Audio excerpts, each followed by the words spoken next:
No, but it felt like a shot straight out of whatever the most famous Lenny Riefenstahl movie is. I don't remember the name of it. I don't know. A Pride of the Nation or whatever it's called. I don't remember. It was just like, Jesus Christ. They literally turned one of the sweetest, most like beautiful and wonderful literary characters of all time into a goddamn symbol for hate and fascism. Yeah.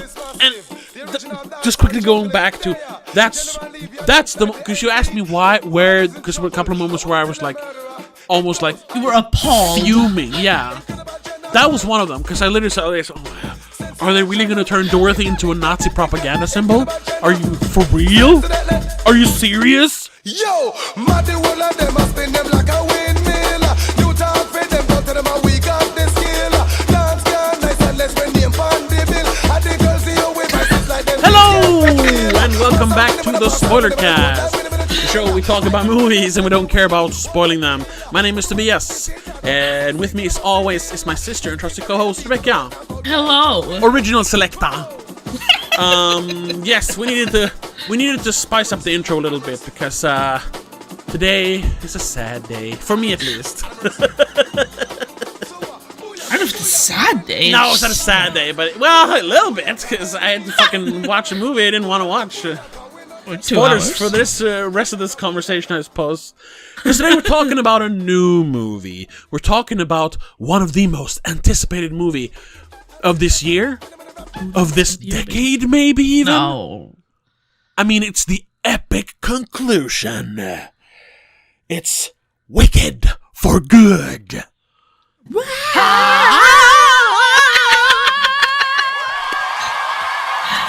Yes. The mic picked that up, but yes. Well, it will in the recording. Maybe not Oh, on right. maybe not on Discord. So yes, it's Wicked for Good, the epic conclusion to the Wicked saga. The sequel to Wicked from last year. And the little blurb, well, I should say, first of all, directed by John M. Chu, written by Stephen Schwartz, Winnie Holzman, based on the book by Gregory Maguire. Starring, of course, Cynthia Erivo and Ariana Grande. Amongst Jeff Goldblum, others. amongst others. Yes. Elphaba, the future Wicked Witch of the West, and her relation... What? I just started reading the blurb.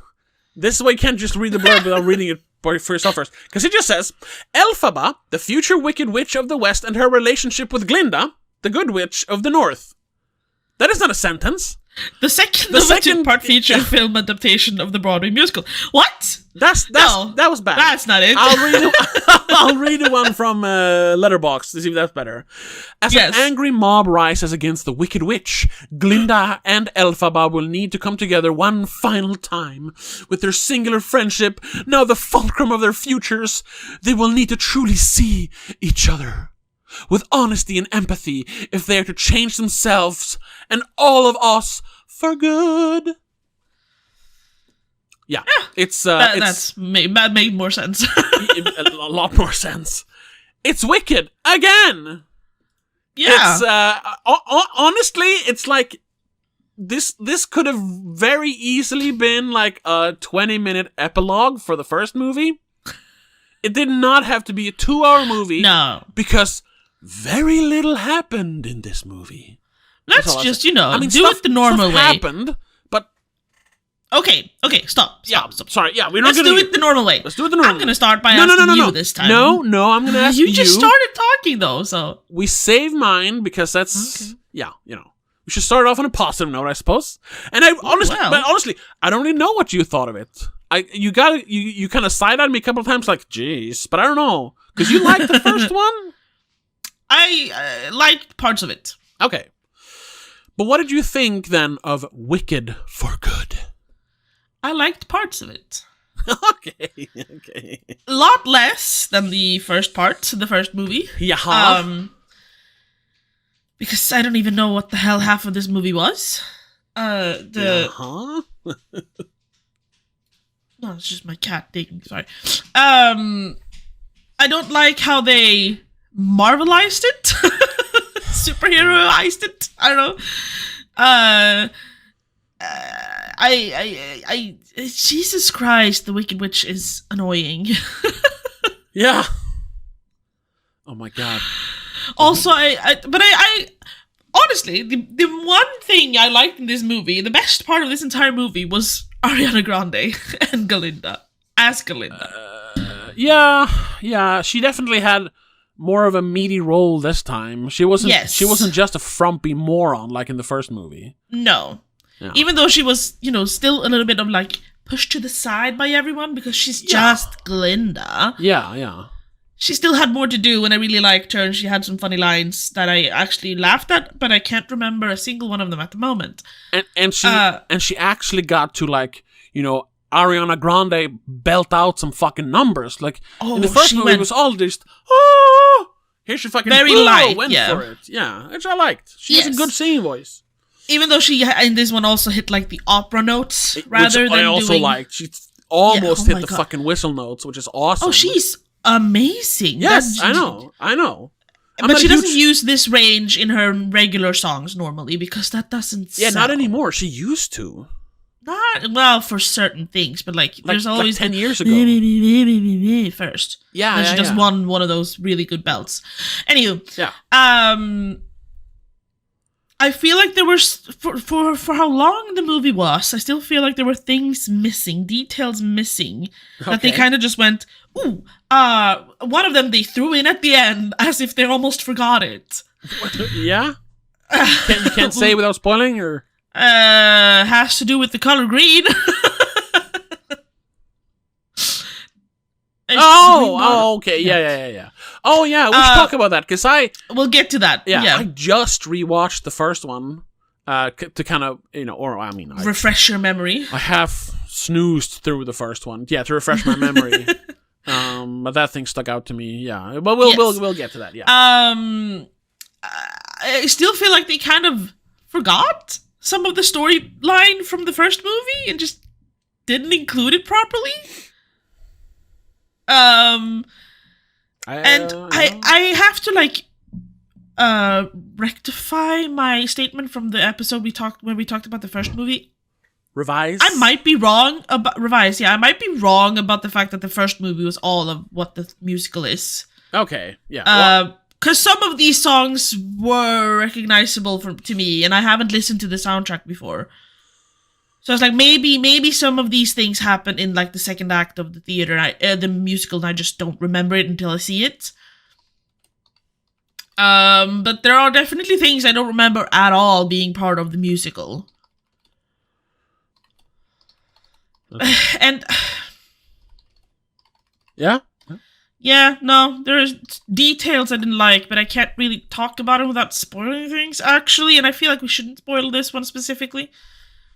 Even though I don't know if our audience cares that much, it's still like, I don't wanna, in case someone... No, we don't spoil new movies. That's the way we do it. For the first part of our episode. Yeah, of course. So, there are details that we need to discuss, because some things just didn't... If they felt rushed, it didn't feel right, it didn't fit in... There's so much going on, but also so little at the same time. Yeah, there was a lot of reiterating points over and over and over and over again. Yeah. In different ways. And yeah, but the one thing I dislike the most, honestly, is the songs, which bothered me a little bit. There's like 2 good songs in this entire one. The first movie, there's a bunch of bops you can kind of start singing in the middle of the day for no random reason. Yeah, sure. I like Defying Gravity. Popular. No, You're gonna be I don't like that one. Yeah, I like that one. I like the one where they I keep having the beginning of the movie, the song in my head. What is this feeling so certain and new? When they despise each other. Yeah. There's a few more songs in the first movie that are more hummable. Overall, I'd say, even though I, don't love any of the songs in the first one, there's definitely, the songs were better in the first one. Yes. Yeah. This one it barely had any songs, if I'm being honest. It had 2 songs that they just repeated almost. Well, I can actually, because they had a lot of them used the same kind of I don't know, all the leitmotif and melody theme and whatever. shit. Yeah. But actually, 1, 2, 3, 4, 5, 6. Well, no, that's a reprise. 6, 7, 8, 9, 10. They have. And then they played they played a lot of Defying Gravity in the background of the ending. Sure. But when they were singing, it felt like a lot of it was No Good Deed and I am good because I good for good or whatever. Mm-hmm. Good because I was good. I'm changed because whatever. For good. I don't remember. Yes, that one. After all this, I guess we actually learned something about each other. Oh, wow, did you? I might not be better, but I have changed for good. That's that's what they say. Yeah, I thought it was just those two songs, kind of, and then parts of Defying Gravity and things from the first movie that you kind of just partially sang. That's because it annoyed me. That's because the ending was so drawn out. Yes. And Every Day More Wicked, the opening kind of comes back in March of the Witch Hunters. And well, I think that's it. They kind of use it again. So they but with other lyrics, of course. They add other lyrics. But the whole "we're gonna hunt the witch" comes back in that one. Yeah. See, yes, No Good Deed is from the Wicked original broadcast recording. There is one of those. The only new songs are No Place Like Home and The Girl in the Bubble. And then A Wicked Good Finale, which is the end, was adapted from the original finale track. But probably... Oh, okay, will be included as opposed on the score album. It doesn't matter. There was two original songs written for the movie.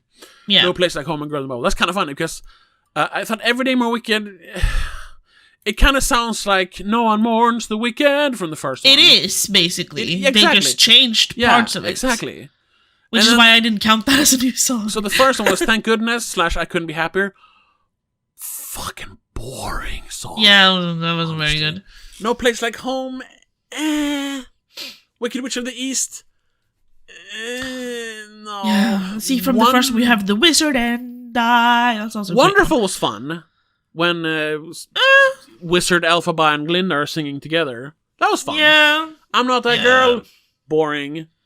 And that's from the first movie as well. Yeah. As Long As You're Mine.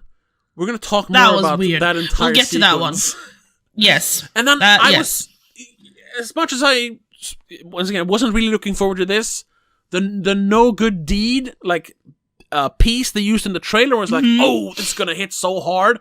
That song sucked. I liked it though, but it didn't hit as hard as it did in the trailer. Yeah, exactly. Because of how they kind of chopped it up. Whatever. Yeah. Overall, it's watch the first one. You don't really need to watch the second one, if I'm being honest. No, yeah, it works as a good, narrative on its own. Yeah. But what did you think of Wicked for Good? Well, I thought it was one of the worst movies I've seen this year. I hated it. You loathed it. I didn't hate it. I hated parts of it. I need to look up what I gave the first one. I did too. I gave the first one 1.5. What did I write about the first one? The most tone-deaf movie I've seen in a long time. Also, I hate musicals, so this was never gonna work for me. I mean, that is something we need to keep in mind when we're talking about you. Yeah. And this movie. I gave it 2.5 stars, actually, the first one. Oh, we didn't give it more than that? Yeah. Jesus. No. I didn't think it was worthy more than that. Okay. And I gave the second one, I'll say that right away, I gave it a 1. I saw that. 1 star. I didn't read your review though, but I saw it. I saw the 1 star and I was like, oh. Yeah. And I'll say this, I thought it started pretty good. With the whole, beginning of it, kind of getting right into the story. I thought it was going to be more of, her running around, being the anti-hero, saving the animals, and they were going to chase her. I thought it was going to be, because they were building up to this epic conclusion, and they were really selling it as this, the big bombastic ending. So I was like, maybe not expecting like full out like war or whatever, because it's not that armies. Kind of, yeah, but something akin to like a Marvel movie where it's like there's she's flying around like ha. You could have a bit of a battle. Yeah, but no, it's just people in rooms standing around singing their feelings instead of feeling them. Oh my god! Oh, there was one scene specific where I was like, you can tell that the set has an end to it. Yeah, sure. Normally, like they do pretty well with the effects in these movies. Yes. It looks vast and ginormous. Yeah, I want to say that to say the positives. I think the direction is pretty good. John Chu knows how to frame a fucking shot.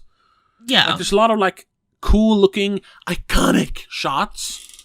The fact that lots of, if not all, sets are not completely real, but they've built all the sets and extended them with CGI. I think that's cool because it gives it that kind of stagey feeling. Yes, it gives it that kind of classic movie feeling. The performances. Sorry, I'm scrolling through like what he actually has directed. Yeah, no, I get it. Yeah, the performances are whatever, but no one is bad. No one is bad. No. So yeah, some are less good than the others, though. Some are less good. Yeah. The girl who plays Nessa, Jesus Christ. But guess I'm not allowed to say that because she's in a wheelchair. But whatever. Yeah, but other than that, I hated it. I loathed it. Songs were bad. It was too long. The plot, what little plot there was all over the place. The themes contradicted each other. What were they trying to say with this? I don't know. It didn't really follow up the ideas from the first movie properly. That's what I'm saying. There's like things missing. There's like story beats missing almost. I don't know if it's missing, but they're just changing. Like, oh no, this is this. No, this is this now. Yeah. But the worst, and we talked a little bit about this before the movie, how L. Frank Baum, who wrote the original. Now I'm gonna say I'm some sort of Puritan. I have read parts of Wizard of Oz a long time ago. I have seen the movie sometime when I was a kid. I never read the Wicked book. I've only seen the Wicked movie. Sure. But everyone knows the Wizard of Oz. Everyone knows the story of the wonderful Wizard. Everyone knows the story of Dorothy. Yes, exactly. And the Yellow Brick Road. Yeah. So I had to look this up, and we talked about this. L. Frank Baum had said that he wanted other writers to add to the world of Oz and interpret it their way and all that. And we have that. We have several other books. We have, of course, Oz the Great and Powerful, which I think is unfairly not hated but disliked. Forgotten about. Yeah, forgotten. Yeah. You have, of course, Return to Oz, which everyone who are slightly older than us have nightmares from. Which we might actually do for the companion piece then. We could do that, yeah, because I've never actually seen that one because I'm kind of scared of it. No, me neither. Side note, but.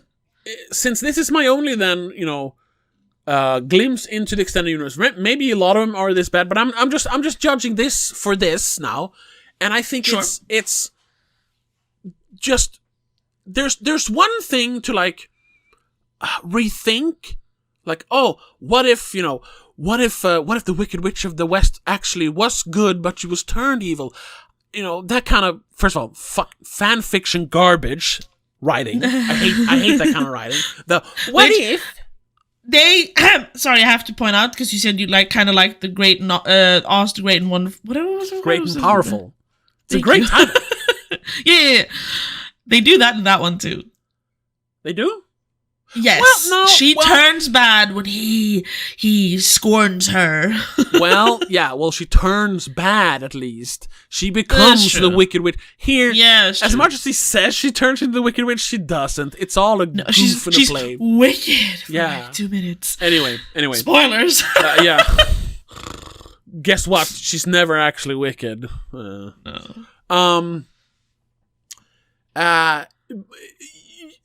So, it's all, you can rewrite and change a little bit. It's the same thing they did with Maleficent, the Disney movies. Yes. And Cruella. Cruella, yeah.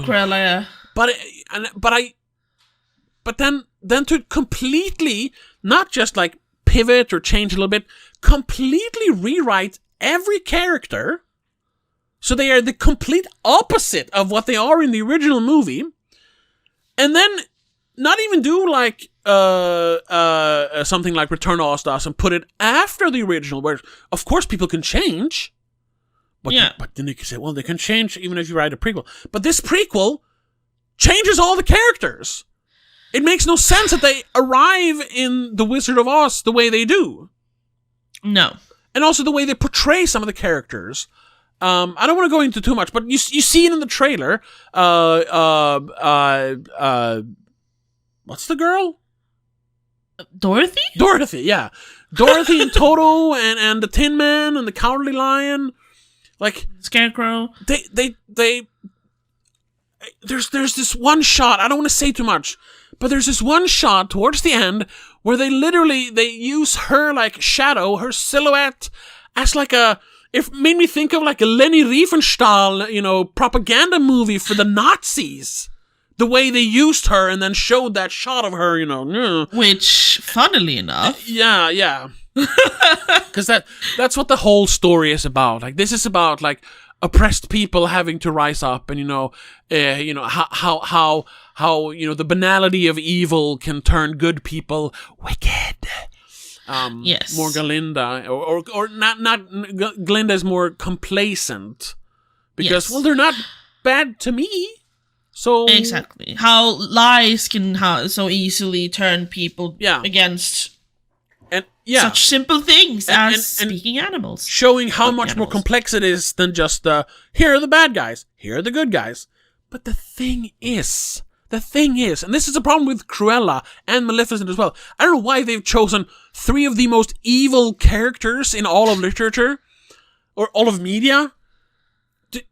They are pure manifestations of evil. That's their names are evil. Yes, the whole Maleficent. Yeah, Cruella, devil. Yeah, the Wicked Witch of the West. You've seen the movie, right? She's fucking terrifying. Oh yeah, but she's that was one of the movies I watched a lot. Yeah. Which is we'll get into the spoilers very soon because we need to talk about them specifically to be able to talk about this properly. Yeah, because that is one thing that I don't. The Wicked movie, specifically Part 2, because it obviously merges into where the original Wizard of Oz movie takes place. Yeah. In the timeline. Yeah. Some things just don't make sense to me. No. It just doesn't merge well. We'll talk about that. Yeah, I just want to finish my point. Of course, you can write complex characters that are morally gray, and you're not sure if they're going to be good or bad. Look at something like Darth Vader, how he changes from one movie to the other. Say what you will about the quality of the prequels, but look at his arc, how a good person turns evil out of desperation and fear. Like, yes, absolutely. But when you have such a revered classic character, classically evil character, in a story that is all about learning to be good, to find the strength within yourself to fight evil, and you're going to use that character like, well, maybe we should see the good in bad people as well. Which I also think is so ironic, because people of well, people who watch this kind of movie, their political persuasion have absolutely no leeway to see the good in people of the other side of the political persuasion. I'm just saying. In general. It's all about we need to be inclusive and we need to see the good in everyone. Oh, but you don't like black people? Then fuck you. I want to change you. I want to kill you.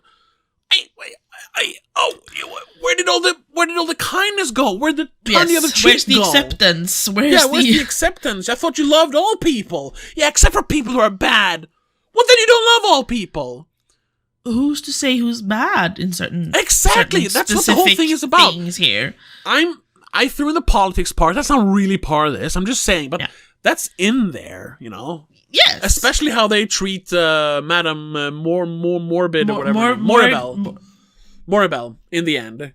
They have no like they just like off with you. We're throwing you in a cage because you're bad.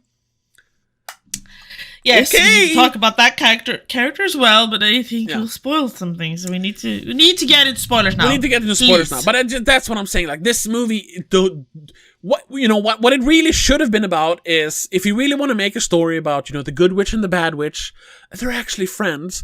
You could have made that, and I thought that part of the movie worked the best. Yeah, to just have someone who's kind of wicked and someone who's super good and prissy and proper. And, in the end, they're on opposite sides of the good versus evil thing, but, they're at least friends. Yeah. It could work, but then the stakes shouldn't be all of humanity, so to speak, or all of Munchkinanity. All of the Ossians. Ossian sanity, yeah, exactly. So, bad movie, garbage, worse than the last one. Bottom 10 for me this year. Probably not for me.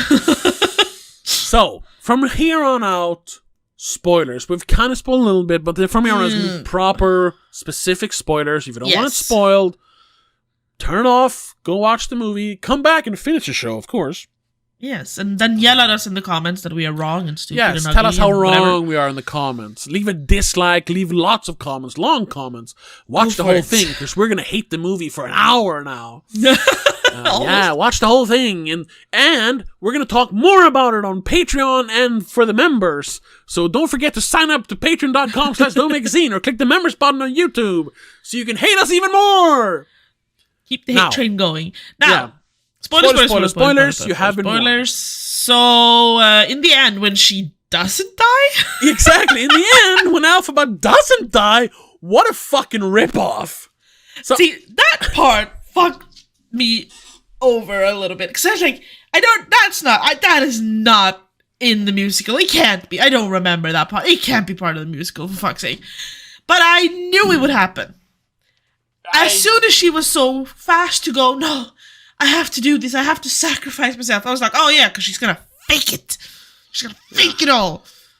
So the last thing she did, after all that, like, oh my god, we actually do love each other, she lied to her best friend. What a nice person. I guess she was evil all the time. Even if she did it for her own safety or whatever the fuck it was a weird lie. Yeah. She could have just been locked up in the fucking Emerald City with Galinda in the nice little towers for a while until she has been reformed or whatever, you know? Yeah, that was such a garbage, like, have your cake and eat it ending, because, oh my god, because all the fucking theater kids were like, oh, it's so sad that she died, and it's like, oh my god, she lived, oh my god, it's amazing.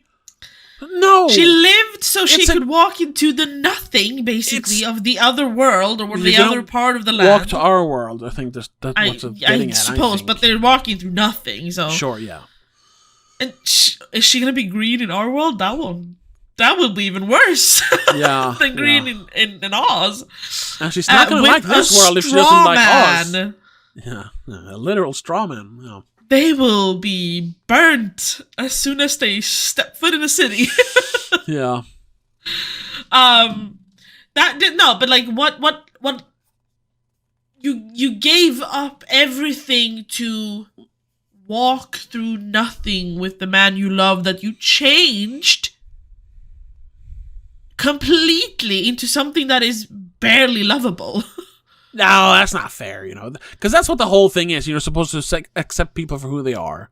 Sure, and that was fine, She removed his brain. Well, if you go by the original story, they show through the journey they go through that the lion is brave, the Tin Man has a heart, and the Scarecrow has a brain. It was there all along. You just had to believe in yourself. So true, whatever. But it's just like he's a sack of hay. Sure. That's weird.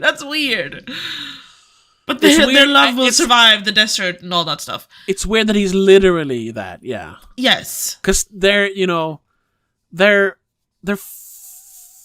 figurative characters. I mean, they are literal, those characters in the book as well, the original book.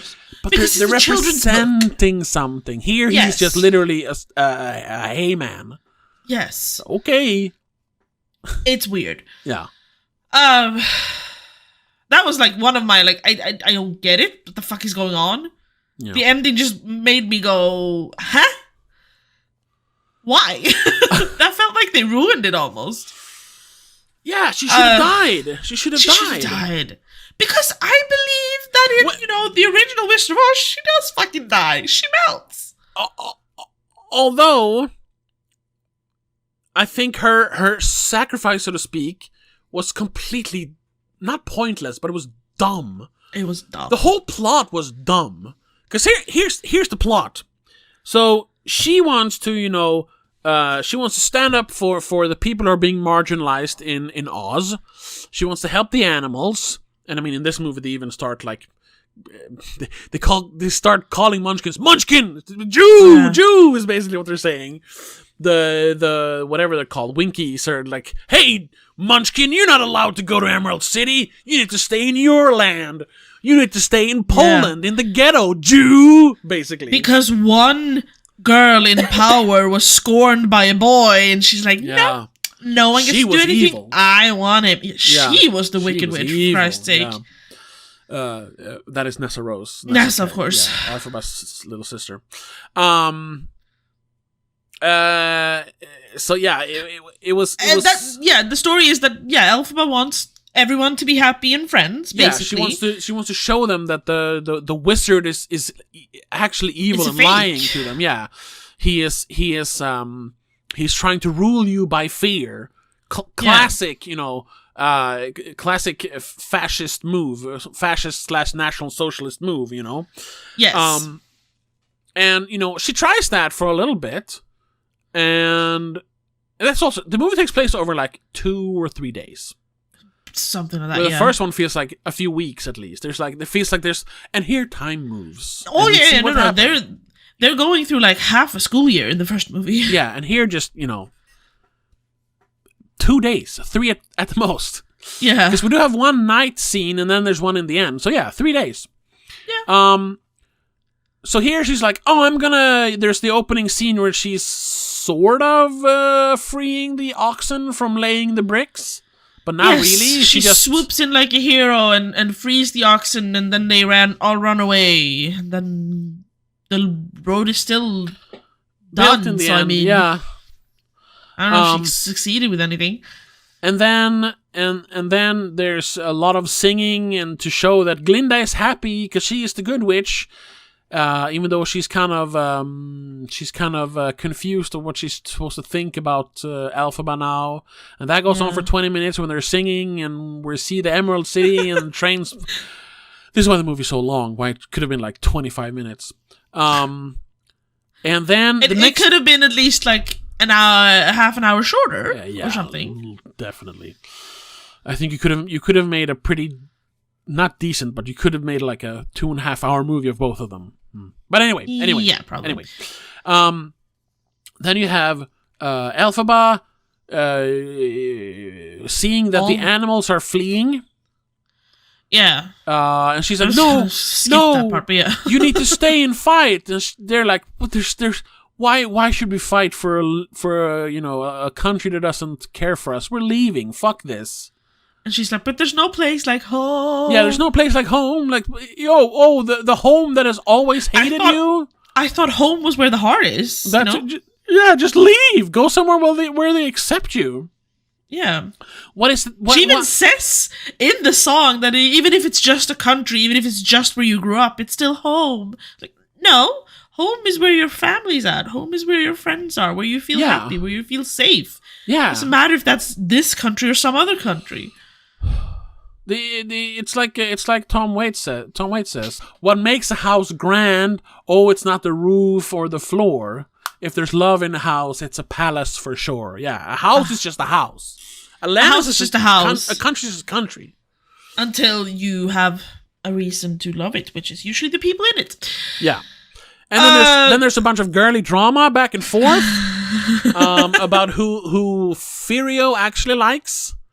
So I love that he's called Furio because it makes me think of Furio from Sopranos, and also a little bit for some reason. Also a little bit of it's Fiero though. Fiero, sorry, Fiero, right? Fiero. Well, that too. That's a car, a Fiero. It's like a Ford, I think. Ford Fiero. I don't know. I think so. Or Guy Fieri, Guy Fieri. Yeah, no. Anyway, who he actually loves, and he's going back and forth, and then you have the cringiest love scene I have seen in many, many years. It is akin to Can You Feel the Love Tonight in The Lion King. Yeah, but that's a kids movie, and it's like 2 minutes long. Listen. But since that one is with 2 animated lions, and it's a kids movie, so they're just rolling in grass, it's fine. In this one, it's 2 adults undressing and caressing and singing and flying. It is just so the worst. Awkward. It's a song As Long As You're Mine. It was the worst shit I've ever seen. Also, I want to say Can You Feel the Love Tonight is a montage of them playing and then rolling around in the grass. The singing is made in the background by Elton John. Sure, that's it's true. Not them that's singing true, to each other. It's the same kind of thing because it symbolizes them having sex. But here it's Fiero, whatever his name is. Fiero going like, oh no, I'm gonna go with you, Elphaba. I don't actually love you, Glinda. And she's like, I was just lying for a year and I was gonna marry you, but now I'm leaving you. Yeah. Fucking asshole, but okay. I knew he was a douche from the first movie, but I didn't think he was that big of a douche. I don't think he'd actually go so far as to marry Glinda without, just for convenience. Basically. Leave her on the altar. That's what happens. That too. That we haven't even talked about that scene, but we'll get to that, I guess. No, that happens somewhere in between all of this. That happens doesn't it? Because before all this, Glinda goes to plead with Elphaba that can you just please come and talk to the wizard? And that's when you have the wonderful number, which I thought was fun because it was more little jazzy doodly. But she was so easily persuaded. I didn't like that because he was just like, okay, well, do it your way. But he's a trickster and a con. Why would you believe him with just one little tiny gesture? Because she's a moron. Releasing the apes that she already fucked over in the first movie when she did it again. When she already believed his one little kind gesture. Yeah. It's the same shit. Anyway, back to the scene. I have to mention the wedding scene. That's when she lets all the animals out. John M. Chu has done the most gorgeous wedding scene ever in a movie made. Chrissy Rich in another movie, though, in this one, I felt like he tried to up that, but he failed. Okay. Failed. It's not as good. Yeah. Nothing will ever beat that wedding scene. I haven't seen it, but okay. Anyway. So yes, after the Can You Feel the Love Tonight? No, I'm not finished with that scene because he comes with her to her little tree hideout. And it's like, oh my god! I thought he was going to say Rafiki's house, but yeah, I was going to say, this is where you live. I thought he was going to say or something because he doesn't understand at first. But now he's just like, oh no, I don't care as long as I'm with you. And then she's standing in front of a mirror and he starts removing her fucking dress a little bit. And it's so funny because I was like, oh, geez. I actually read that somewhere. Yes, it said here, changes from the stage musical. The sexual content of the musical and the novel were also toned down. Yeah, because, well, we'll talk about that later. I need to finish this. I need to finish my thoughts. Go for it. He starts undressing her a little bit, and she's like, ooh, moves away and strips down to basically her underwear. Yeah. But then she throws this huge fucking old knitted sweater on, giant like knitted robe thing, and it's like, oh, okay, all right, and he kind of removes his shirt, kinda, and then there's a little playful back and forth as it should be, but then it's like, and now you're gonna fuck, and not that we're actually gonna see it, but. Okay, and now, you kiss, and a bit of heavy breathing, and then, fade away, and tomorrow they wake up, No, they sing, and they're in each other's faces, like, I love you so much, I want to be with you forever. I was like, oh my god, it's so It went on cringy. for too long. It's so cringy. Yeah. I get it's a musical, and the musical number is supposed to represent, but come on, just give us some fucking. No, they could have just cut it sooner. It should have been a shorter song. That too, yeah. But no, they literally going for kiss, and then I gotta sing some more. No, just kiss. You want to kiss, right? What are you doing? But the song is kissing. It's their souls kissing. And then we come back to the problem musicals. Just kiss, then. If you're sad, be sad. Don't sing about being sad for 5 minutes. It's all this extra. Yes. Kill your darlings. No, musicals are anti-kill your darlings. It's all darlings. It's all darlings. Yeah, I know. That's why I don't like it. I know. Jesus Christ. I know. Anyway, and then... Yeah, and then nothing really happens in the movie. Nothing really happens. He decides to go back.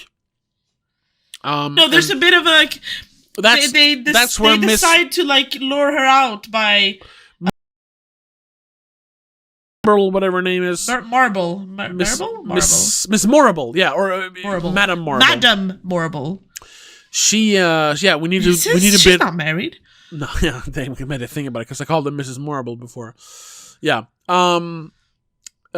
She thinks you need to persuade Elphaba to come out, over hiding. We need something more than just, Glinda talking to her. Maybe, we need more than just a rumor. Yeah, there might be a change in the weather. And then, once again, the music, not a musical number, but it's very indicative of musicals. Instead of her just standing in the window looking out from her evil tower and going and you see the clouds coming and the tornadoes turning, it's her going fucking it's Naruto Shippuden I was about to say, what's his name? Doctor Strange, yeah. Doctor Strange or I guess Jujutsu Kaisen, I don't know, I haven't seen that, but doing the fucking anime hand dance for 3 minutes, and then there's a storm, god damn it. Which, we haven't seen anyone else have to do hand movements really to use magic in this movie. There's a little bit of emphasizing, but that's about it. Sure, yeah. Other than that, Elphaba just speaks random weird words that we don't understand in a language long forgotten. Yeah.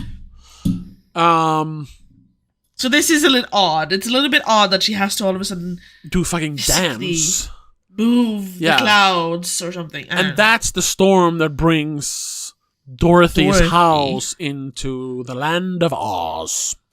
And down on top of... It squishes Nessa. The sister, yes. Which, I have a really... That is also one of my least favorite things about this movie. They didn't show us the feet. Yeah. I wanted to see the classic feet visual. At least. Because at this point, they start... And when you take off the shoes, the toes curl. Yeah. And this is where this movie also, because I didn't really think it would do this because it's so different from the original. I thought it would be its own, fully its own story. But this is where they start, introducing, this is how... I mean, we all know how Dorothy got her shoes, but, this is how Nessa got the shoes that Dorothy then gets.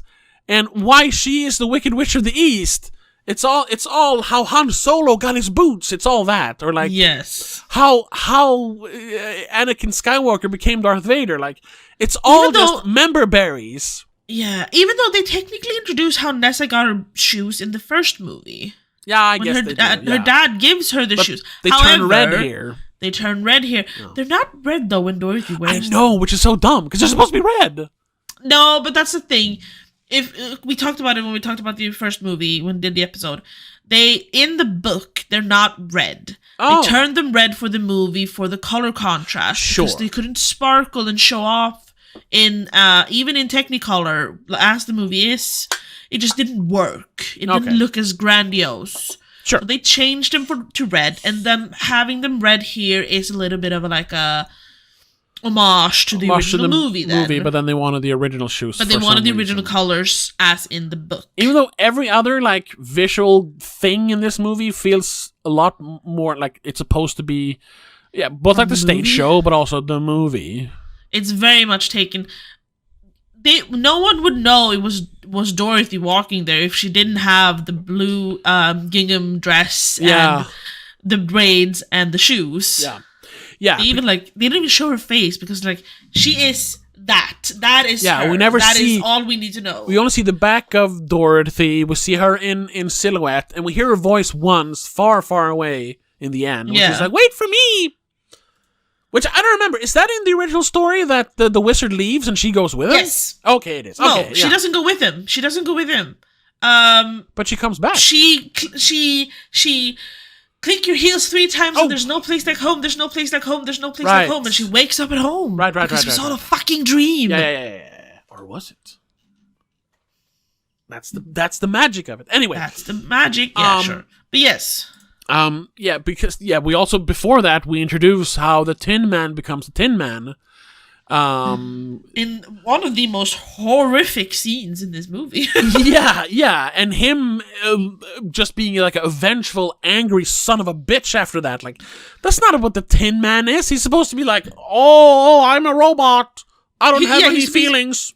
But exactly, he's not supposed to be heartless as in angry or vengeful. He's supposed to be heartless as in just don't feel. I don't feel anything. Yeah, he's like a Prozac fiend. He's he's empty inside because he is a Tin Man. Yeah, and then he's not this vengeful spirit. Yeah, it was weird. And then early in the movie they introduced the Cowardly Lion. I wonder if that was one of the parts I slept through both times I've seen the movie now. Do she interact with a lion cub in the first movie? Yes, in the first movie. Okay. When they take away the goat, Miss Dr. Doolittle. Dillerman. Yes. Yeah, okay. And the second teacher walks in, he wheels in a thing on a table and he pulls the sheet away and it's a tiny little lion cub in a cage. Yes. And Elphaba freaks out and does the whole poppy field flower sleepy magic, and her and Fiero are the only ones who don't react. Right. Fiero takes the fucking lion out of the cage and she runs with him. Right. And then he, after they take a break and she cuddles with the lion a little bit, he takes the lion away. Not her. Okay. But then, so they introduced... But of course the lion cub remembers the green because it was scary, I suppose. Yeah, but they show how the cowardly lion became cowardly, and then, of course, later, Fiero gets turned into a car. I mean, a scarecrow. Just had to. Which is, once again, it's not, it is the Wicked Witch who actually does it this time. She turns to protect him. She's like, I need to turn him into something that cannot die, that they cannot hurt. So I'll turn him into a straw man, a hay man. Which, in the original movie, once again, one of his biggest weaknesses is fire. Yeah, he's almost killed twice. Once from being shredded by the flying monkeys, and once for almost being set on fire. And then also, just like the Tin Man is supposed to be completely emotionless because he doesn't have a heart, and here he's vengeful and angry all the time, the Scarecrow isn't dumb. He's just not in anything. Yeah, he's barely in the movie, but when we see him, he's just Fiero. He disappears once he turns into the straw man, which is so weird. Oh. We see his feet twice, but it's because we're not supposed to see that it's his feet. They didn't know what to do with him because he was still on Elphaba's side. So when the angry Tin Man forced the Cowardly Lion and Dorothy to like hunt the witch down with my axe, what were they gonna do with the Scarecrow? He couldn't be like, to play along. That would be weird. He couldn't do it again. Yeah. So they're just like, well, he's not there. Oh, okay. Is this where the monkeys have shredded him almost? But, he gets put together in the original movie by Dorothy, and she even sews him back up. Yeah. And then they see, there's a lot of things, it just doesn't meld with the original movie, and I hate that. I don't know why they had to bring this into the original movie. It should have ended before that. I think Dorothy is mentioned in the stage play. Oh, well, mentioned. Like, she is there a little bit, but I don't think they tell us how the fuck the Tin Man is made. It should... No, because that's not important. She meets them later in the Wizard of Oz story. So, honestly, if they really wanted to, we want to have that callback to the almost 100-year-old movie... that none of these kids have actually seen. I mean, they have, but you know what I mean. Like, it's not like a bankable IP, so to speak. Not like that, no. Not like that, exactly. The movie should end just before the house falls out of the sky. That's where Wicked should end. With them fighting, and then it's just like the fighting kind of stops because the house falls out of the sky, and that's a chance for Elphaba to escape. And then Wizard of Oz can, start. It could have, but it could have even been so far as to where the house has landed on her sister, because that's where that scene is part of the Wizard of Oz, where Glinda and Elphaba meet up by the house, and Elphaba kind of curses Glinda and Dorothy. Yeah, sure, but that's part of the Wizard of Oz. But then she should just doesn't have to be part of flown Wicked. Away like she does in the Wizard of Oz, and that's where they cut it. Yeah, sure. Okay, yeah. But yeah, they also introduce. But no. They also introduce how she has the flying monkeys as her lackeys. They introduce her castle. It's Fiero's other castle. Yeah. It's all these like, remember the castle, remember the monkeys. Like, yes, we know. So it falls into all the traps of a prequel, even though they're trying to do a whole completely different thing. And in the end, to get back to the whole plot where she's trying to like save Oz, and after the second betrayal, where Glinda fights with her over Fiero, but it's really, she says, "Oh, I didn't know the guards were going to come." And then the guards show up. I didn't know it was going to go this far. Yeah. Yes, really? you did. They're all screaming, "Kill the witch." You didn't think it was going to go that far? Or are you actually that dumb? Yeah. That you believed Madame Marble and the wizard? Yeah. At that point, that's when she does the whole "no good deed" song. And she's like, "Oh, well, I guess I'll just be evil then." She's like, so you're gonna play into the horrible like caricature they've done of you? Yeah, and apparently. I'll say that's confusing with what they're trying to say, that you're not born evil, and you people doesn't actually have him just be portrayed as evil. I mean, but ultimately, I'm thinking they want to like show that Elphaba is good in the end, which they kind of do. But it was really weird when she's like, because she just goes full evil at that point. She even has to fucking cackle at one point. Yes. Once, though, I wish she had it more. Yes. And I wanted the fly, monkeys fly! Yes! She didn't do that one, no, because that's more callbacks to the original. Don't do that. Oh, but I wanted it. I wanted her to scream. That's all fan service garbage, But anyway. No, but that's the Wicked Witch. I know, but please, let me finish. I know. I know I'm talking a lot, but, it is my podcast. You're the co-host. Oh, fuck off. So then for like literally one scene, she is wicked and does wicked things where she she says, "Oh, now I don't care about saving Oz anymore. I just want my sister's shoes back. So get me that girl, monkeys!" And they fly away and grab Dorothy. Yeah, her one wicked deed is to have her monkeys kidnap Dorothy. Yeah. And then Glinda shows up. It's like, you're going too far in the very next scene, basically. Well, after she has been told off by Madame Morrible. Yeah. Wave, smile, and shut up. Shut up. Yeah. It's like, and she sits her down on a throne of lies. Yeah, throne of propaganda flyers. Yeah, throne of lies. Yeah, exactly. But she goes like, no, don't be wicked. I know you're not this person. So yes. And all of a sudden, I think they talk it out a little bit, and then she's like, well, there's no other way. It's better for you to use me as, like there can be no good unless there's evil, basically. Yeah. So I'll be evil and let you win over me so that there can be good in this land. But then that means that she will let the wizard and Madame Morrible run the country the way they have before. Yes. What says they'll be good all of a sudden just because she dies? They'll still need someone to be the bad person, so they'll just keep oppressing the animals and the munchkins, probably. But that's never brought up, because instead she's like, oh, okay. And then they had their fucking, I have changed for good, I love you, I typ 10 minuter. Sorry? For about 10 minutes. My God, and that's where all the little boys and girls were crying around us.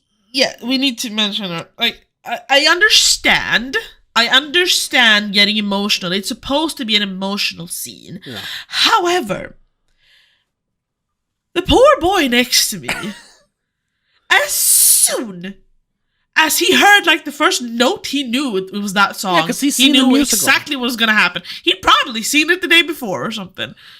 He's probably seen it like 10 times. Sobbing. Yeah. Violently so. It's so beautiful. I even heard him like go, oh no, I threw it away. Damn it. At points. You did what? That's like an hour and 40 minutes into the movie.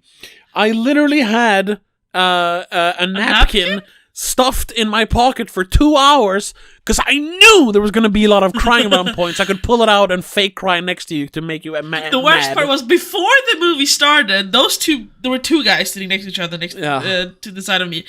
They somehow made contact with the girl in front of them and they were like, we've got tissues if you need them, girl. Weren't they like a friend gang? No, I don't think they were actually friends. No, okay. They were just bonding over the fact that she knew she was going to cry as well. Yeah. And they overheard her and they were like, girlfriend!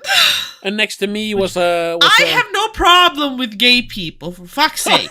But jeez Louise! Well, they're sensitive. Calm the fuck down. Gay guys are like girls, and girls are sensitive, Rebecca. Then what the fuck am I? You're a woman. You're not a girl. You're a bit more emotionally mature. Sure. Like, in any other setting, if I wasn't annoyed about other things, that scene would have made me cry. I mean, listen, I shouldn't. I mean, I laughed at them because it didn't affect me in the same way, and it was so laughably bad. So when I saw people feeling all their feels because of it, it was kind of funny to me. But I'm not one to talk. I cry almost to every movie. Every movie. It has recently. It has been a lot less lately. I think there was a moment where you cried for every movie almost every movie. About. Almost every movie. I mean, last week when I read my letterboxd, well, it was our Patreon episode / members episode. Yes. Check it out, patreon.com/DomicScene or members down below. When I read my letterboxd review of Rocky for You, I almost started crying. I can hear it in your voice now almost. Yes, because that's the kind of shit that hits me. So, I can't judge too much, but it was still very funny. We were like, that's what I'm saying. Like, if I hadn't been over a so silly song out of it because of everything else, I probably would have found that scene pretty emotional. It was a little emotional. It was. Towards the end, when they closed the door with the, I love you. I love you too. God. That was like, I can almost feel a tear. Yeah, and then they follow that up with the Nazi propaganda, because that's and I was like, that's the scene where that's the scene where she lets Dorothy out, and Dorothy she throws the water at her and she melts. Wow! Now, And then- I need to talk about that detail. Because that's my Nazi propaganda shot. This perfect little. I mean, it's a shadow, so you can't see that she's It's a blonde, perfect but she's shadow, this yeah. perfect little girl with the perfect braids and the dress. She picks up. We see that one with its shadow, and she's just vanquished evil, the Jews, in this movie. The main Jew, the Green Goblin Jew. She picks up the broom and shows like, I have vanquished evil. She does the Caesar with the fucking gun or something, Like, yeah. No, but it felt like a shot straight out of whatever the most famous Leonard Riefenstahl movie is. I don't remember the name of it. I don't know. A Pride of the Nation or whatever it's called. I don't remember. It was just like, Jesus Christ. They literally turned one of the sweetest, most like beautiful and wonderful literary characters Innocent of all time girls. into a goddamn symbol for hate and fascism. Yeah. And just quickly going back to that's the because you asked me where because there were a couple of moments where I was like almost like You were appalled. fuming. Yeah, that was one of them because I literally said, "Oh my God, are they really going to turn Dorothy into a Nazi propaganda symbol? Are you for real? Are you serious?" And the one I reacted to your reaction. Yeah. The other one Probably. is because I knew from the trailer that they were going to hint at Dorothy and the Tin Man and all that. Mm-hmm. But when like halfway through the movie, the house shows up and Glinda like waves them off as they walk down the yellow brick road, I was like, wait, so the rest of the movie is just The Wizard of Oz? The Wizard of Oz. And we, like we But said, from another perspective. we had this conversation before. I'd had this conversation with my best friend, ChatGPT. How this is, it's not actually a retelling of that story. It's another story. It's a parallel story. It's not even technically canon. But then Dorothy shows up. The Wizard of Oz narrative happens. And they're just shitting all over one of the greatest movies of all time. One of the greatest stories of all time. Fuck this movie for that specific thing. Fuck, that's why it got a 1 instead of 1.5. Fuck that. That one made me so. That's when that almost made me cry out of like, that was like angry tears. I was like, anger. You're not allowed to do this to the Wizard of Oz. Fuck you. Yeah. Only one movie's ever made me cry out of anger. Cry out of anger, I've only done once. I've been very angry at other movies. Sure. But no. In the original movie, Yes. Dorothy does defeat the Wicked Witch of the West with water. Yes. She melts. Because it's a ultimate trope. good defeats ultimate evil. Yes. No. It's a trope that witches melt from water. It's a thing. Yeah. However, that is never introduced in this franchise. Well, in these two movies. They mention that. No. They mention it in this movie when they're talking about how evil she is. She's so evil. I hear clear water she's so can melt dirty her. that water will kill her. Yeah, water will melt her. She goes to the school in the first movie by boat. Yeah, but then she's not Couldn't evil. they have... So because she turns evil, she can now melt from water? I mean, she doesn't. That's magic, And No. also, she doesn't. No, that infuriated me because that felt like oh, wait, we need to introduce that she can die by water. Because we forgot that's how Dorothy defeats her. Let's just throw it in a song so it's been mentioned. Yeah. So it's kind of like Chekhov's gun. It's one of the first things they say in the movie. It's like they're like, don't forget, she's gonna die by water. Yeah. We forgot to mention that in the last movie. Did you say Chekhov's water? Yes. Yeah. It was just waiting there. It's so... I hated it. Yeah. It annoyed me to no end. Because I know she dies by water. I know that's the story. But couldn't you just work it into the lore then somehow? Yeah. It felt like such a... Oops. Yeah. Right. She dies by water. You know what? Ah! You know what? I honestly think that if they didn't even made a point of pointing it out, people would have just accepted that she melts in the end because everyone knows she melts when you throw water at her. Yes. But that the fact that they made a point of it is like, oh, so all of a sudden she can't take water? And it did it in such a throwaway way. Yeah. Dumb. So dumb. So dumb. Yeah. Oh, when that was not a this thing is lowering before. the score for me. Shit. I haven't scored it yet, but it's lowering the score for me. I will still enjoy the songs, some of them, especially from the first movie. Yeah. Because that is just who I am. I love songs. I love music. I love musicals when you can sing along to them. I love music. My neighbors probably hate me when I turn on the musical playlist and I just belt out terribly, probably, some of the most famous musical numbers ever. And we've and like, I don't hate all musicals, but it's usually a bigger bump for me to get over to actually like a musical. But like I like Phantom of the Opera. Yeah. Opera. Of course, one of my all-time favorite movies is a musical, Tenacious D and the Pick of Destiny. Yes. Like that one, I know almost every line in that movie. Not even just songs, I know the dialogue. The only one is there's parts of Car Chase City that he says so fast, and I've never looked it up. That I don't know what he says Car there. Chase City. He's just going insane or something. I don't know. Yeah, no. I could look it up, but whatever. It's not the same. I don't mind musicals, but it's when they're musicals like this. First of all, when it's so theater kiddie. There's like, I'm an outside character, but I'm stronger inside than everyone else, and I'll show them. And you have to be different somehow, and it's visibly different. I'm still kind of bothered by the fact that they chose I said it in the episode we did on the first Wicked movie. I'm gonna say it again. They chose a woman of color to play the woman of color. Well, of course. It just felt so on the nose, like. Yeah, but if they didn't do it, it would literally be whitewashing, because like this is obviously a story about she's a minority. You can't have a white person play a minority. Yeah, I know, but like. So even though she's green, they would have called it whitewashing if they had a white person play her. I don't know.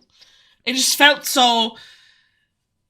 Yeah, politically correct. They had to. Yes. Even though she's a great singer, I mean, I don't think anyone else could have done that part better. It's just like, why? Well, it feels weird. It feels weird. I don't know why. Yeah. Where are we? I don't know. I feel like we can round this up. We can talk a little more. I want to. No, what I want you to watch the greatest wedding scene ever made to compare it to this one. Sure, I can watch the whole movie. Whatever. You know which one it is, right? It's Crazy Rich Asians, yeah. Good. That's his big claim to fame before this, John M. Chu. I know that much. I just have never seen it. The movie's pretty good, but that wedding scene, holy shit. If I ever have a dream wedding, it's that one. And I've never had a dream wedding before in my head. Like, I've never dreamt of what my wedding would be like. But if I could. Well, you say Crazy Rich Asians is the best wedding scene. Then I propose the opening of The Godfather, the opening of Deer Hunter. Good for good wedding scenes. Oh, you haven't? Oh, okay. Oh. I mean, I've seen parts of The Godfather, but I don't think I've ever seen the actual opening. Because it starts with Adrian's wedding, because she's in that as well. Talia Shire. Right. Starts with her wedding. I know that the scene. The movie starts with "You come to me the day of my daughter's wedding." Exactly. I believe in America. I don't know if I've seen that scene. I've just seen so many renditions of it. You come there on the day of the daughter's wedding, asking me to do this. Yeah. Anyway, okay, little just like, cause I've gotten my main gripes out. So. To rein it back in a little bit. Yes. First, are we? I know we kind of talked about this the last time as well, but are we sure that Ariana Grande is fine? Because she looks like a skeleton in this movie. Especially now that they've seemed to have, I don't know, maybe it is her natural color, but she's so pale as well. Maybe that's just because they made her blonde. Yeah, it's definitely, her blonde is definitely washing her out. Yeah. She is pale. Okay. That is her natural color. Okay. She got so much hate for that in her teenage years because after she played in that TV Nickelodeon show, where she's pale and redhead. Yeah. But she's darker in that. I've seen clips from a little bit. But it's because she's still very bright, very light, she's white. Very light. After that, when she wanted to get away from it, she did a lot of self-tanning. I mean, she is Italian. Oh, okay. She is white. I thought she was. I mean, I don't want to. I don't want to be called a phrenologist here, but she looks black. No, she's white. Are you sure Italian. she doesn't have any? I'm really sure. I think both her parents are Italian, like Italian Americans. Okay. Okay. Sure. Holy shit, she's a year older than me. I didn't know that. 93. Yeah.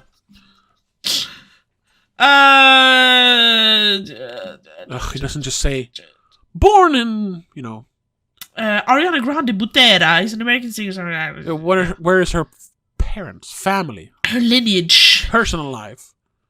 She struggled with hypoglycemia. So she has bad sugar levels. Hey, here we go. She's the daughter of Joan Grande, the Brooklyn-born CEO, blah, blah, blah. And Edward Butera, graphic design firm owner in Boca Raton. Grande is of Italian descent and has described herself as an Italian American with Sicilian and Abruzzese roots. Excuse you? Where the fuck is that? All right. Abruzzo. The Neapolitan. Yeah. Okay. Somewhere so she is. Okay. She's Italian American. I'm wrong. But she's a white Italian American. All right. Okay. She's pale as fuck. Sure. I also want to point out that her grandmother, Marjorie Nona Grande, died this year. So rip. Oh, right. Rest in peace, Nonna. I just read that. That's sad. She was 99. Yeah. Old Nonna. And she brought her along to like premieres and stuff. She loved her grandma. Yeah. No, she's white. She is white as fuck. Okay, sure. I haven't heard as much discourse about her being skinny in this one. I feel like people have more accepted it, I guess. Yeah, because it was the big thing last one. But I mean, I know I know people change over time. But I mean, look at her from like 2018. It's not that long ago. She's like, she's almost emaciated. Is that the word? She's a little plump, She has like full features in her face and all. Now she looks. In comparison, she looks like the skin is like right upon the skeleton of her face. I think she might have had some like some plastic surgery. No, but I think she's removed some as well. Okay. That made her face look a little bit plumper. Okay. And now, with I don't know. I feel like she's changed as a person as well. She's gone through a lot in the last I know 5 years. She was blamed for Mac Miller's death. Yeah, for one, and oh my god, had her fans almost blown up, and that did not. Oh help. yeah. Sure. She's been through a lot. She's changed as a person, but as far as I know, she's healthy. Okay. I haven't read anything about her being actually unhealthy in the way she's skinny. I mean, she's skinny though. She's very skinny. But so is Cynthia Erivo. I noticed it kind of in the first movie, but I noticed it more here, where like the dresses, especially when she wore the wedding dress, were strapless. Oh yeah, you saw more of her upper chest. I mean, it was almost like the dresses were falling off her. It looked. I mean, yes, of course. My eye wandered to her chest, but I mean, like, when she moves around, especially that shot when she's like singing the Good Girl song or whatever it is, and the shot is from above and she's looking up and spinning around. It's like you just look right into her. You don't see anything because she's so flat. No. Because she's just skin and bone, and the dress was just like hovering in front of her. I was like, is she okay? Jesus Christ! As far as I know, she's fine. Yeah. Okay. I haven't actually heard any like discourse on that this time around. And then I didn't look into it, but I've seen thumbnails and I've seen like headlines like that Cynthia Erivo and Ariana Grande once again were very like strangely affectionate towards each other and constantly crying, being codependent in interviews and stuff. Like in the first move, press tour, I've seen a little bit of that. I mean, it might be that they're trying to... They just got very close, and then obviously they're trying to play the roles a little bit. Yeah. Yeah, because it's But I mean, there was this... Oh, did you see that? At the premiere the other day, I don't remember in which city, some famously known fucker who jumps. No, but he does this for clout. This is what he does. He jumps up on stage. He gets onto the red carpet just to stand next to the celebrity and kind of jump for a bit, and he gets removed. Okay. That's his whole content. That's all he does. He jumped over the barricade thingy and posed with Ariana. Okay. And she freaked out, and Cynthia kind of almost swung at him because she was like, "Fuck you, don't touch her." Yeah. And went full like mama bear. So, I mean, they have a special relationship. They do. Yeah. Sure. They've known each other for 10 weeks.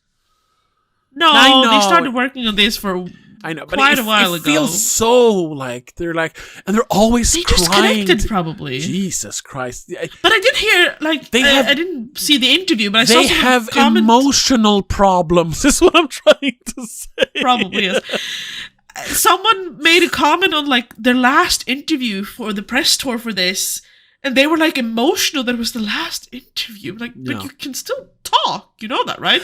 This doesn't mean you never get to see each other again. Well, I just gotta then we gotta talk about girl friendships.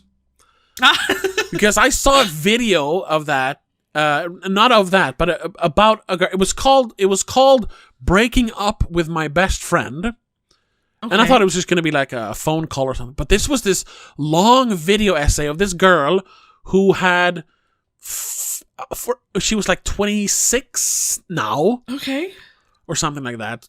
27. Mid-20s. Late 20s. Yeah. And she had her best friend of 18 years. So almost her entire life. They met in like 3rd grade or something.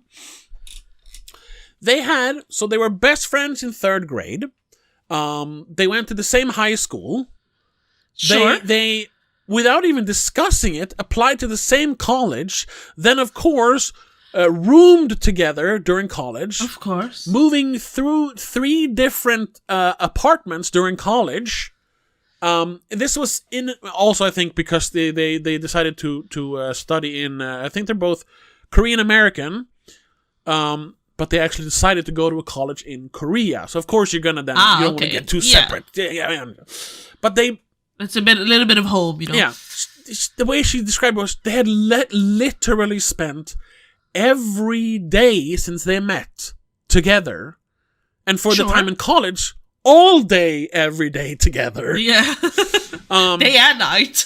Yeah. And then after college... They threw out shitty jobs and everything. I think they stayed in Korea or something. They still lived together. But then, her friend, this girl who was actually doing the essay, Joey something she calls herself. Okay. Her friend gets a working holiday. It's called. She gets like a 1-year contract to work in Australia.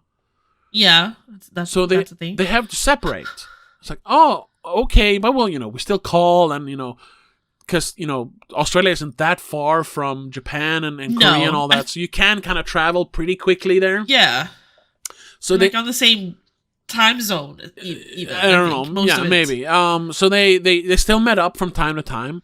But then, like, halfway through the time she was in Australia, she met a boy. Because that was never discussed if they were, like, never had boyfriends before that. Or even had, like, hookups or nothing. I don't know if they were just hanging out together. They were never more than friends, so I'm just saying that, No, of course. So she met a boy, and that, like, escalated pretty quickly to the point where when she, like, left Australia, he came with her.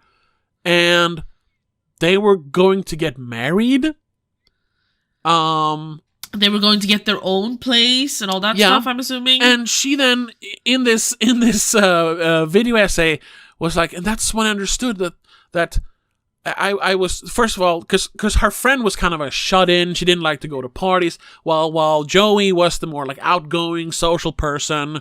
But opposites attract, so... But then here she is now. She's met a boy. She's about to get married. They're going to move on and have their own place. They're probably going to have kids in a couple of years. And here I am, the outgoing social one, still single and alone. It's just like...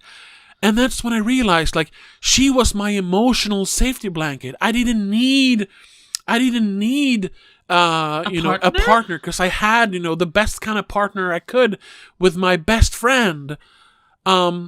So, like, after the wedding, she was like, sat her friend down and said, like, I have to end this friendship. What? And then people are gonna say, like, oh, well, you can still call, you can still meet, but it won't be the same, and I need to strike out on my own. So she just cuts off her friend of 18 years. It's just like, and is crying over it, of course.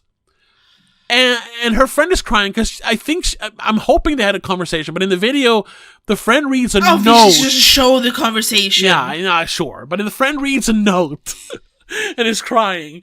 And I'm just like, how, I mean, I'm emotionally stunted in other ways, but how immature that, I can't grow up because I have this really good friend. What are you talking about? You have a prime example in your best friend that it's possible.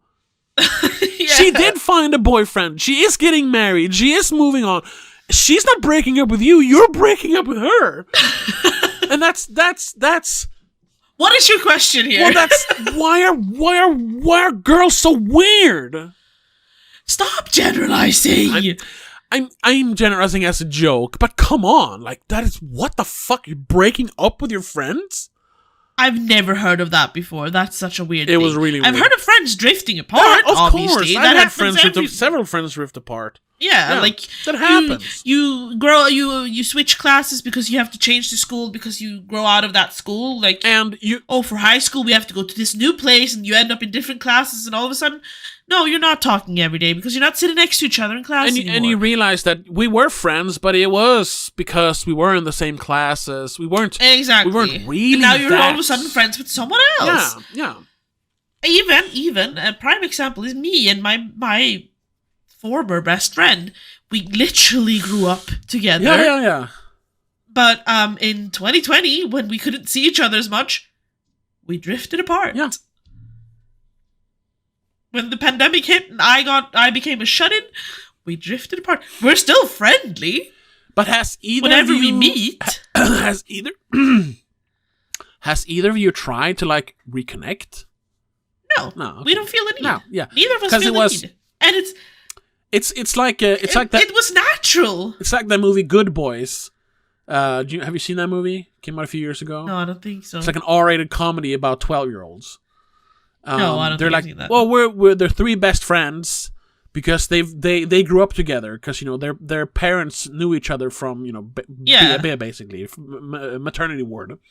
Yeah. And everyone in the movie keeps saying, like, yeah, you're just friends because you grew up. You're not actually friends. Like, you're gonna grow apart as soon as you hit your teen years. And they're like, no, and then that's what happens. Like, no, the same happened with my fiance. As soon as he met me, and he kind of moved out. No, but before that too, he drifted apart as soon as he moved out from his parents' place because everyone else stayed in that part of the city. He moved to another part, so he kind of didn't meet them as much, but he still met them every now and then. Yeah. And now, as time has progressed and everyone's gotten partners and all that stuff, most of them are just, sure, we meet up every now and then for, like, almost like family gatherings. Yeah, you have, because they all grew up together, but, like, it's not like they meet each other once a week. They just sometimes maybe they go out for dinner or whatever, but mostly they'll meet when it's those gatherings of the friends. And that is what having a grown-up friend is, really. Yes, especially but then you have people that are still best friends with the people they grew up with, and even though they've moved on with their lives, have gotten partners, moved out, even have kids now, some of them, and they're still best friends, and they meet like once a week. Yeah, I don't think girls are particularly specific in that sense. I just think it's more visceral, maybe. I think it is the whole. That's actually people call that. Oh, men are so emotionally closed off. Like, toxic masculinity and all that shit was bullshit. But there is some truth to it, and I think that is actually why guys can be friends and, like, they don't see each other for like a year and a half, and they're like, yo, still best buds. And it's like no time at all has passed when they meet up again, because there was never that many like deep emotions between them. They're just, they're just buds, just hang out. Sure. Drink a beer, maybe talk about shit sometimes, but so it's mostly talk about girls then, maybe, not like deep emotions, not like, man, my life is really hard at the moment. If you have a really good friend, you can do that. Sure. I don't do it all the time, but I can do that with my really, really good 3 best friends. Well, 2 of them. Sure. One of them doesn't do emotionally emotions. stunted, so I don't think he wants to. He would clam up if I really feel lonely sometimes. He would go, I need to go, I'll be right back. Yeah. I don't think Ariana Grande and Cynthia Erivo will have that issue. They're just it's just because they spent so much time together, it feels like they're breaking up a little bit. Because they're not going to be next to each other for the entirety of their days now. And in 4 weeks, foreseeable future. In 4 weeks, they've completely forgotten each other. As soon as the press tour is over, they're just like, bye-bye. As soon as in the box office anything is done, they're like, bye-bye. I'm busy with my project, you're busy with yours. No. It'll be reunions at the award shows whenever they see each other. They'll look longingly across the room and they're gonna cry. No, it'll be a quiet. No, they're gonna. There's gonna be fucking floods of tears because they're strange. Maybe. And they're both emotionally unwell. Anyway, they're both theater kids, though. That so. Too, yeah. We should wrap it up there. We honestly, should. Yeah. We'll talk. We're gonna do. Are we gonna do Return to Oz? Oh yeah, let's do that one. There are some things we kind of left out, especially me. Dissing theater kids that I want to, but we could do that then as well because we've gone for almost an hour and a half now. So we need to wrap this up. But yeah, to fully wrap this up. Shit movie. Don't watch it. Listen to. I'll give it like a 1.5 because I do enjoy some of the songs. And, but listen to the songs on Spotify. The visuals of it. Visuals are good. Technically, it's a good movie.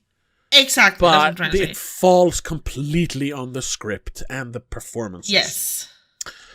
Garbage. It's on the same level as Jurassic World Rebirth for me. Which I want to say Jonathan Bailey was in both of them. Oh, shit. But I'm not entirely sure. Isn't he the doctor? I think he is. Fuck. Yeah. That poor man. Anyway. That poor man. So that's it. Next week, we're doing something very different. Yes. That's, right?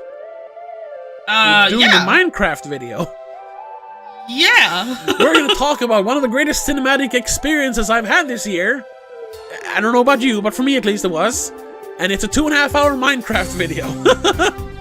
It's going to be different, but I urge you to watch it. I was very, before I saw the video, I was like, I don't care about Minecraft. My friend was just, give it 20 minutes. 2.5 hours later, I was screaming and crying, and it was the greatest thing I've ever seen. Yeah. We're going to talk about Rich versus Poor, is what it's actually called. 1,000 people. Yeah, it's a Minecraft experiment, or social experiment. But that's for next week. And if you want to check out our Return to Oz companion piece, check us out as a member on YouTube or on patreon.com/DominicC. But until then, have a good one. Bye. The spoilerCast is part of Please Don't Make a Scene. It is produced and directed by Tobias Vedén, hosted by Tobias and Rebecca Vedén. The executive producer is Annika Vedén. I also want to give a huge shout out to all our YouTube members and Patreon supporters. Laura Kinney, Mom and Mac, Christopher Brillian, Danny Del Gaiso, Sika85, and Mom and Dad.